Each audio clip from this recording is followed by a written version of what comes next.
Bonjour YouTube, welcome back to our channel. Today we are taking you on the first part of the several episode series of Journée de Patrimoine.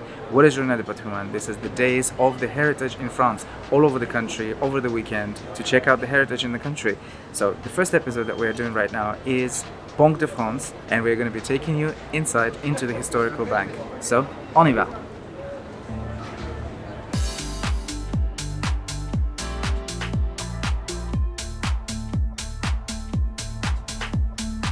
Today we are visiting Banque of France and gorgeous Hôtel de Toulouse in central Paris. After queuing for a while, we made our way into the main vestibule that honestly did not look historic at all, and instead had a proper modern office vibe. Here, visitors were given brief history of the bank as well as its modern role in France, Eurozone and the world. A bit of gold was displayed as well, which reminded us that since 1970s, the role of gold has changed. Hanging over us was a huge silver block that hides a 200-seat auditorium inside.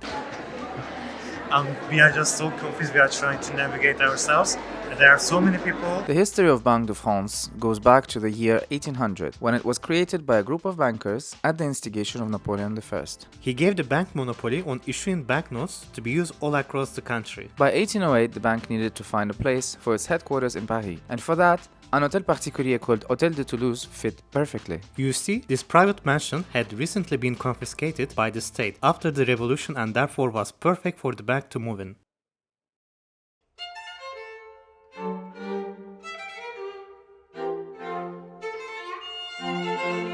But let's rewind back to 17th century, when François Mansart was hired to build a private mansion, or hôtel particulier for the state secretary, Louis Philippot de la Vrière. By 1713, the property was bought by the Count of Toulouse, Louis Alexandre de Bourbon, the legitimate son of Louis XIV and Madame de Montespan. The Hôtel de Toulouse would stay private until confiscation by the state in 1793, after the death of Louis Jean-Marie de Bourbon, Duc de Penthièvre, who by the way owned Château de Béziers, which we also visited 2 years ago, near Vernon. It is a gorgeous place and we highly recommend you check out that episode. The link is in the pinned comment of this video. But back to l'Hôtel de Toulouse. Through 19th century, the building would undergo restoration and some extension works, as can be seen with occasional iron architectural elements. After a financial crisis in 1805, its status was modified, and Bank of France is now led by a governor and 2 deputy governors appointed by the head of state. However, it must be noted that since 1994, the bank became independent of the government. This means that the institution is independent from political power.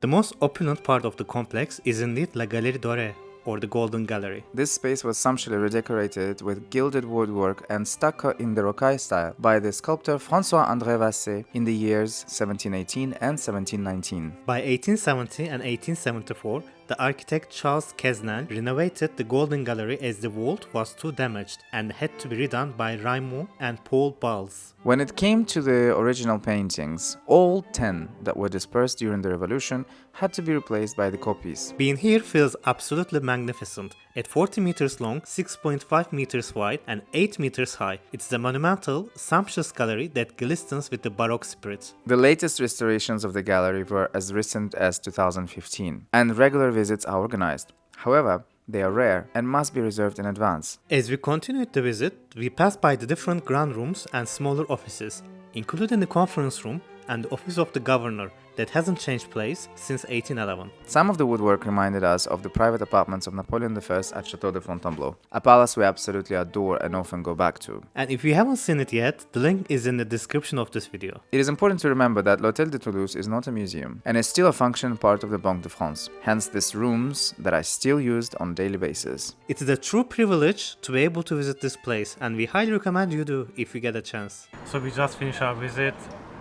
Personally, I like La Galerie Dorée, the Golden Gallery. It reminded me of Opera Garnier. Normally, there is no access. It's not open to public.